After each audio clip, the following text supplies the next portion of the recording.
ಹಂಗೆ ಹೋಗ್ತಾ ಇದೆ. ಬೈಟ್ ಮಾಡಂಗೆ ಇಲ್ಲ, ಹಂಗೆ ಒಳಗಡೆ ಹಂಗೆ ಸುಲೀಸ್. ಗ್ರೇವಿಗಳು ಎರಡೂ ಅಷ್ಟೇ ಸಕ್ಕತ್ತಾಗಿದೆ. ಟ್ರೈ ಮಾಡಿ. ನಿಮ್ಗೆ ಯಾವ ವೆಜಿಟೇಬಲ್ ಇಷ್ಟ ಅಥವಾ ಚಿಕನ್, ಮೊಟ್ಟೆ ಏನು ಇಷ್ಟ ಅದು ಹಾಕೊಂಡು ಮಾಡಿ, ಸಕ್ಕತ್ತಾಗಿದೆ. ಹಲೋ ನಮಸ್ತೆ. ಇವತ್ತು ನಾನು ನಿಮಗೆ ಸಿಂಪಲ್ ಆಗಿ ಎಲ್ಲ ಥರದಕ್ಕೂ ಯೂಸ್ ಆಗುವಂಥ ಗ್ರೇವಿ ಬೇಸ್ ಮಾಡ್ಕೊಳ್ಳೋದು ತೋರಿಸ್ಕೊಡ್ತಾ ಇದ್ದೀನಿ. ನೀವು ಇದಕ್ಕೆ ಚಿಕನ್ ಬೇಕಾದ್ರೆ ಹಾಕ್ಬೋದು, ಮೊಟ್ಟೆ ಬೇಕಾದ್ರೆ ಹಾಕ್ಬೋದು, ವೆಜಿಟೇಬಲ್ ಕೂಡ ಹಾಕ್ಬೋದು, ಪನ್ನೀರ್, ಮಶ್ರೂಮ್ ಎಲ್ಲದಕ್ಕೂ ಒಂದೇ ಒಂದು ಈ ಗ್ರೇವಿ ಬೇಸ್ ಇದ್ದರೆ ಸಾಕು. ಸೊ ತುಂಬ ಹೆಲ್ತಿಯಾಗಿ ಹೇಗೆ ಮಾಡೋದಂತ ನೋಡೋಣ. ರೆಸ್ಟೋರೆಂಟ್, ಹೋಟ್ಲಿಗೆ ಹೋದರೆ ನಿಮ್ಗೆ ಇದೇ ರೀತಿ ಏನಾದರೂ ಕೇಳಿದ್ರೆ ಅವರೆಲ್ಲ ಒಂದೊಂದು ಸೊಪ್ಪು ತೆಗೆದು ಮಾಡಿ ಕೊಡ್ತಾರೆ. ಪಾಲಕ್ ಸೊಪ್ಪು ಫ್ರೆಶ್ ಆಗಿತ್ತು ಅಂತ ನಮ್ಮ ಯಜಮಾನರು ತಂದಿದ್ರು. ಸೊ ಇಟ್ಟು ಆಡ್ ಮಾಡೋದಕ್ಕಿಂತ ಅಲ್ಲೇ ಯೂಸ್ ಮಾಡಿದ್ರೆ ಒಳ್ಳೇದಲ್ವಾ. ಸೊಪ್ಪು, ಪಾಲಕ್ ಸೊಪ್ಪಲ್ಲಿ ತುಂಬಾ ಹೆಲ್ತ್ ಬೆನಿಫಿಟ್ಸ್ ಇರೋದ್ರಿಂದ ಸೊ ನಾನು ನಿಮಗೆ ಒಳ್ಳೆ ಗ್ರೇವಿ ತೋರಿಸ್ಕೊಡ್ತಾ ಇದ್ದೀನಿ. ಸಖತ್ ಯೂಸ್ ಆಗುತ್ತೆ. ಇದನ್ನು ಎಲ್ಲ ರೀತಿ ಯೂಸ್ ಮಾಡ್ಬೋದು. ಹೇಗೆ ಮಾಡೋದು ಹೇಗೆ ಅಂತ ನೋಡೋಣ. ಇದನ್ನ ಫಸ್ಟು ಕ್ಲೀನ್ ಮಾಡಿಕೊಂಡು ವಾಶ್ ಮಾಡ್ಕೊಂಡು ಬರ್ತೀನಿ. ಇವಾಗ ಈ ಥರದ್ದು ಒಂದು ಕಡಾಯಿ ಇಟ್ಕೊಳ್ಳಿ, ಸ್ಟವ್ ಆನ್ ಮಾಡ್ಕೊಳ್ಳಿ, ಒಂದು 5 ಸ್ಪೂನ್ ಎಣ್ಣೆ ಹಾಕ್ಕೊಳ್ಳಿ. ಎಣ್ಣೆ ಕಾದಿದೆ. ಇದಕ್ಕೆ ಫಸ್ಟು ಶುಂಠಿ ಬೆಳ್ಳುಳ್ಳಿ ಪೇಸ್ಟ್ ಒಂದು 2 ಸ್ಪೂನಷ್ಟು ಹಾಕೊಳ್ಳೋಣ. ಇದನ್ನು ಸ್ವಲ್ಪ ಫ್ರೈ ಮಾಡಿ.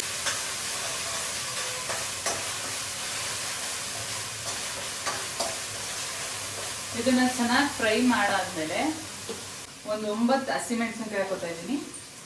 ಇದನ್ನು ಕೂಡ ಚೆನ್ನಾಗಿ ಫ್ರೈ ಮಾಡ್ಕೊಳ್ಳಿ.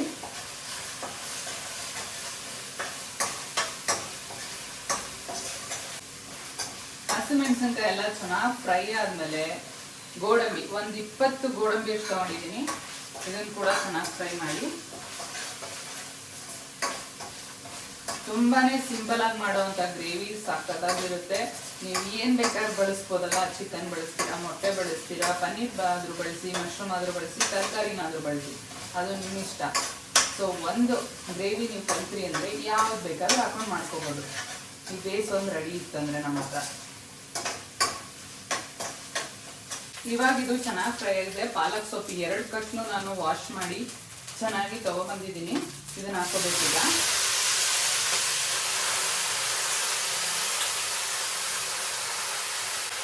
ಸೊಪ್ಪು ಬೇಗ ಬೇಯುತ್ತೆ. ಹಾಕ್ದಾಗ ಇಷ್ಟು ಕಾಣುತ್ತೆ, ಬಟ್ ಬೇಯಿದ್ಮೇಲೆ ಎಷ್ಟು ಆಗ್ಬಿಡುತ್ತೆ ಸೊಪ್ಪು.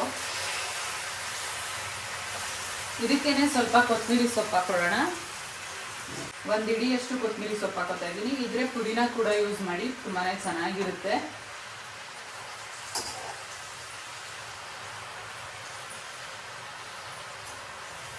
ಆಗಲೇ ಅರ್ಧ ಆಗ್ಬಿಡ್ತು ಫುಲ್ ಇದ್ದಿದ್ದು.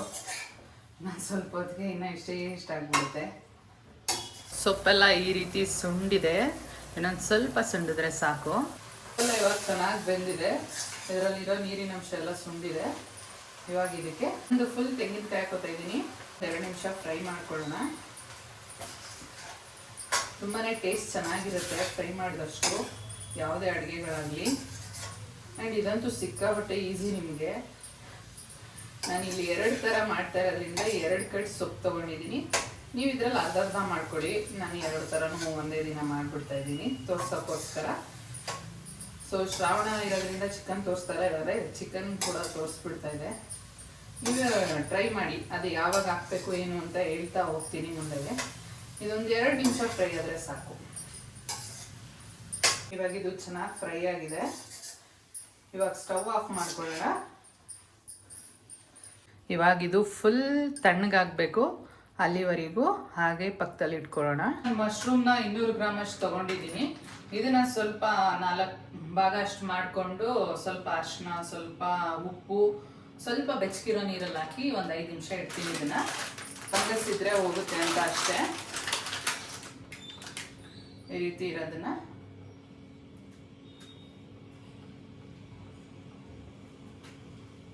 ಈ ಥರ 4 ಪೀಸ್ ಮಾಡಿಕೊಂಡ್ರೆ ಆಯಿತು. ಇವಾಗ ಮಶ್ರೂಮ್ ಎಲ್ಲ ಈ ರೀತಿ ಕಟ್ ಮಾಡಿ ಇಟ್ಕೊಂಡಿದ್ದೀನಿ.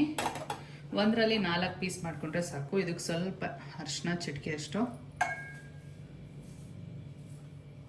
ಸ್ವಲ್ಪ ಉಪ್ಪು,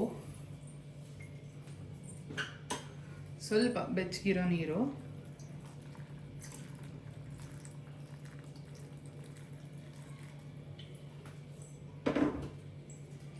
ಒಂದ್ಸಲ ಈ ಥರ ಮಿಕ್ಸ್ ಮಾಡಿ ಒಂದು 2 ನಿಮಿಷನಾದರೂ ಪಕ್ಕದಲ್ಲಿಟ್ಟರೆ ಇದರಲ್ಲಿರೋ ಕ್ರಿಮಿಕೀಟ ಈ ಥರ ಗಲೀಜೆಲ್ಲ ಹೋಗುತ್ತೆ. ನೋಡಿ ಆಗಲೇ ಬರ್ತಾಯಿದೆ ಈ ಥರ ಲೇಯರ್ ಹೋಗ್ಬಿಡ್ಬೇಕದು, ಇಲ್ಲಾಂದರೆ ಸ್ಮೆಲ್ ಚೆನ್ನಾಗಿರಲ್ಲ ತಿನ್ನಬೇಕಾದ್ರೆ, ಹೆಂಗೆಂಗೋ ಇರುತ್ತೆ. ನೋಡಿ ಈ ಥರ ಕ್ಲೀನ್ ಮಾಡ್ಕೋಬೇಕು. ನಾನು ಪನ್ನೀರ್ ತೊಗೊಂಡಿದ್ದೀನಿ 500 ಗ್ರಾಮ್ ಇದೆ, ನನಗೆ 200 ಗ್ರಾಮ್ ಆದರೆ ಸಾಕು. ಎಷ್ಟು ಬೇಕಷ್ಟು ಇವಾಗ ಕಟ್ ಮಾಡ್ಕೊಳ್ಳೋಣ. ಇದರಲ್ಲಿ ಅರ್ಧಕ್ಕಿಂತ ಸ್ವಲ್ಪ ಕಮ್ಮಿ ಅಷ್ಟು ತೊಗೊಂಡ್ರೆ ಸಾಕು, ಅವಾಗ 200 ಗ್ರಾಮ್ ಅಳತೆ ಬರುತ್ತೆ. ನಾನು ಇಷ್ಟು ತೊಗೊಂಡಿದ್ದೀನಿ, ಇಷ್ಟನ್ನ ಎತ್ತಿಟ್ಕೋತಾ ಇದ್ದೀನಿ. ನೀವು ದಪ್ಪಕ್ಕೆ ಬೇಕಾದ್ರೆ ದಪ್ಪಕ್ಕೆ ಕಟ್ ಮಾಡ್ಕೊಳ್ಳಿ, ಸಣ್ಣಕ್ಕೆ ಬೇಕಾದ್ರೆ ಸಣ್ಣಕ್ಕೆ ಕಟ್ ಮಾಡ್ಕೊಳ್ಳಿ. ನಾನು ಸ್ವಲ್ಪ ದಪ್ಪಕ್ಕೆ ಹಾಕ್ತಾಯಿದ್ದೀನಿ, ಆ ರೀತಿ ಕಟ್ ಮಾಡ್ಕೊಂಡಿದ್ದೀನಿ. ಪೂರ್ತಿ ತಣ್ಣಗಾಗಿದೆ, ಇದನ್ನು ಮಿಕ್ಸಿ ಜಾರ್ಗೆ ಹಾಕ್ಕೊಳ್ಳೋಣ.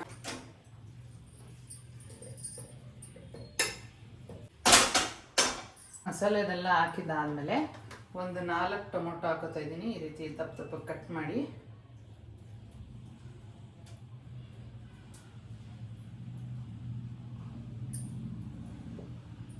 ಇದನ್ನು ರುಬ್ಕೋಬೇಕು.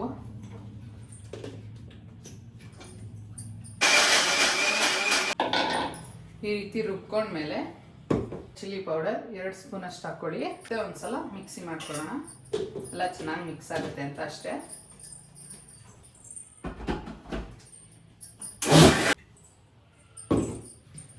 ಇವಾಗ ರೆಡಿ ಆಯಿತು ಗ್ರೇವಿ ಬೇಸ್. ಇವಾಗ ಹೇಗೆ ಮಾಡೋದಂತ ನೋಡೋಣ. ಇದೇ ಪ್ಯಾನ್ ಆನ್ ಮಾಡ್ಕೋತಾ ಇದ್ದೀನಿ. ನಾನು ಸಣ್ಣದಾಗಿ 4 ಈರುಳ್ಳಿ ಕಟ್ ಮಾಡಿ ಇಟ್ಕೊಂಡಿದ್ದೀನಿ. ಹಿಂದೆಗೆ ಇನ್ನೊಂದು ಪ್ಯಾನ್ ಇಟ್ಕೊತಾ ಇದ್ದೀನಿ, ಅದನ್ನು ಕೂಡ ಸ್ಟವ್ ಆನ್ ಮಾಡ್ಕೊಳ್ಳೋಣ. ಸ್ವಲ್ಪ ಎಣ್ಣೆ ಹಾಕೊಳ್ಳಿ, 1-2 ಸ್ಪೂನ್ ಅಷ್ಟು. 2 ಪಾತ್ರೆಗೂ ಅಷ್ಟೇ 1-2 ಸ್ಪೂನ್ ಅಷ್ಟು ಹಾಕೊಳ್ಳಿ. ಚೆನ್ನಾಗಿ ಕಾದ್ಮೇಲೆ ಈರುಳ್ಳಿ ಹಾಕೊಳ್ಳೋಣ. ಇದಕ್ಕರ್ಧ ಅದಕ್ಕರ್ಧ.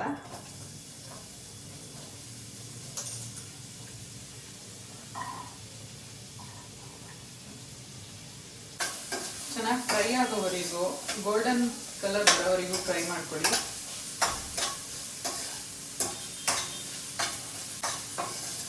ಏನಕ್ಕೆ ಸಪ್ರೇಟ್ ಇಟ್ಟಿದ್ದೀನಿ ಅಂದರೆ ಒಟ್ಟಿಗೆ ಮಾಡ್ಕೋಬೋದಿತ್ತು, ಆದರೆ ಇಲ್ಲಿ ನಾನು ಪನ್ನೀರ್ ಮತ್ತು ಮಶ್ರೂಮ್ ತೊಗೊಂಡಿದ್ದೀನಿ, ಅದಕ್ಕೋಸ್ಕರ ಸಪ್ರೇಟ್ ಇಟ್ಟಿದ್ದೀನಿ. ಪನ್ನೀರ್ನ ನಾನು ಯಾವುದೇ ರೀತಿ ಫ್ರೈ ಮಾಡಲ್ಲ, ಅದಕ್ಕೋಸ್ಕರ ಅದು ತುಂಬ ರಫ್ ಆಗಿರುತ್ತೆ, ತಿನ್ನೋಕ್ಕೆ ಚೆನ್ನಾಗಿರಲ್ಲ ಆ ಥರ ಫ್ರೈ ಮಾಡಿಬಿಟ್ರೆ. ಅದಕ್ಕೆ ಈ ರೀತಿ ಸಪ್ರೇಟ್ ಯೂಸ್ ಮಾಡ್ಕೋತಾ ಇದ್ದೀನಿ.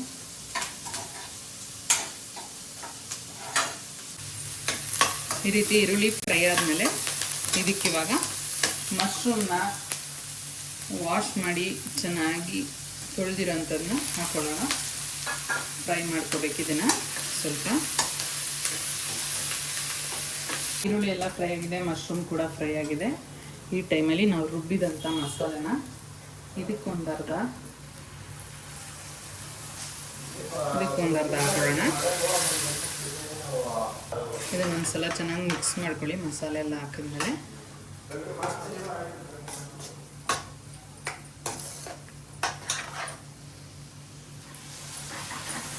ಇಲ್ಲೂ ಚೆನ್ನಾಗಿ ಮಿಕ್ಸ್ ಮಾಡ್ಕೊಳ್ಳಿ.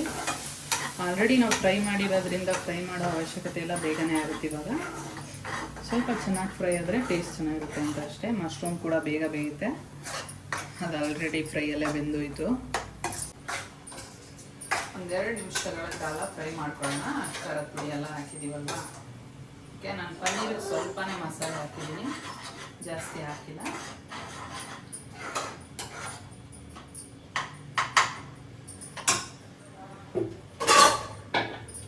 ಮಿಕ್ಸಿಗೆ ಸ್ವಲ್ಪ ನೀರು ಹಾಕಿ ಅದರಲ್ಲಿರೋ ಮಸಾಲೆ ಎಲ್ಲ ಇದಕ್ಕೆ ಹಾಕೋತಾ ಇದ್ದೀನಿ. ಇವಾಗ ಇನ್ನೊಂದು ಸ್ವಲ್ಪ ನೀರು ಹಾಕೋಬೋಣ. ಗ್ರೇವಿ ಕನ್ಸಿಸ್ಟೆನ್ಸಿ ನೋಡಿಕೊಂಡು ಒಂದ್ಸಲ ಮಿಕ್ಸ್ ಮಾಡ್ಕೊಳ್ಳಿ.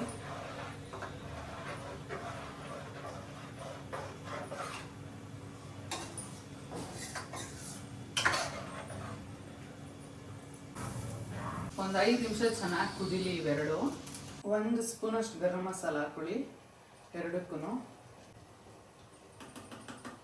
ಒಂದ್ಸಲ ಮಿಕ್ಸ್ ಮಾಡ್ಕೊಳ್ಳಿ. ಇವಾಗ ಎರಡು ಚೆನ್ನಾಗಿ ಕುದೀತಾ ಇದೆ. 5 ನಿಮಿಷ ಆಯಿತು. ಇವಾಗ ಸಾಲ್ಟ್ ಹಾಕೊಳ್ಳೋಣ. ರುಚಿಗೆ ಎಷ್ಟು ಬೇಕಷ್ಟು ಹಾಕೊಳ್ಳಿ.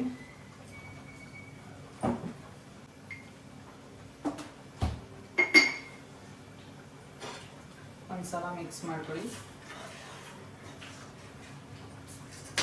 ಉಪ್ಪು ಸಾಕ ಟೇಸ್ಟ್ ನೋಡ್ಕೊಬಿಡಿ. ಪರ್ಫೆಕ್ಟ್ ಆಗಿದೆ, ಸಾಕು. ಇವಾಗ ಇದಕ್ಕೆ ಪನ್ನೀರ್ ಹಾಕೋಣ. ಫ್ರೈ ಮಾಡಾಕಿದ್ರೆ ಬಿಸಿ ಆದಂಗೆ ಬೆಣ್ಣೆ ಥರ ಇರುತ್ತೆ, ತಿನ್ನೋಕ್ಕಾಗಲ್ಲ ಪನ್ನೀರ್ನ. ಯಾವಾಗಲೂ ಹೀಗೆ ಹಸಿದು ಹಾಕ್ಕೊಳ್ಳಿ, ಫ್ರೈ ಎಲ್ಲ ಮಾಡಕ್ಕೆ ಹೋಗ್ಬಿಡಿ, ತುಂಬಾ ಚೆನ್ನಾಗಿರುತ್ತೆ. ಇದೊಂದು ಕುದಿ ಬಂದರೆ ಸಾಕು, ಆಫ್ ಮಾಡ್ಕೊಳ್ಳೋಣ. ಇವಾಗ ಮಶ್ರೂಮ್ದ ಆಫ್ ಮಾಡ್ಕೋತಾ ಇದ್ದೀನಿ. ಸಾಕಿಷ್ಟ ಆದರೆ ಇದನ್ನು ಪಕ್ಕಕ್ಕೆ ಇಟ್ಕೊಳ್ಳೋಣ.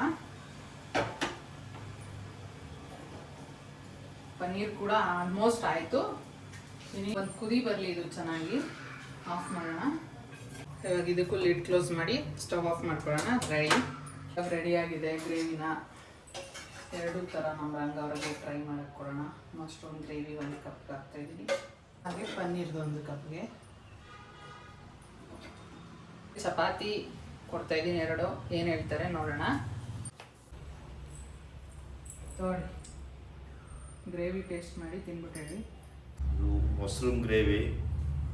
ಸೊ ನೋಡೋಣ ಹೇಗಿದೆ ಅಂತ.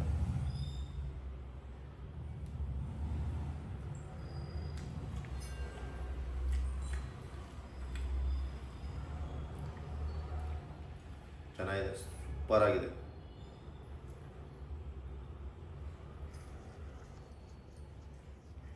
ನೆಕ್ಸ್ಟ್ ಪನ್ನೀರ್ ಟೇಸ್ಟ್ ಮಾಡಿ. ನೆಕ್ಸ್ಟು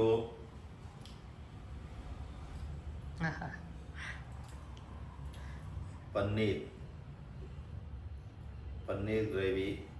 ಸೊ ಅದನ್ನು ಟೇಸ್ಟ್ ಮಾಡಿ ಹೇಳ್ತೀನಿ ಹೇಗಿದೆ ಅಂತ. ಚಪಾತಿಗೆ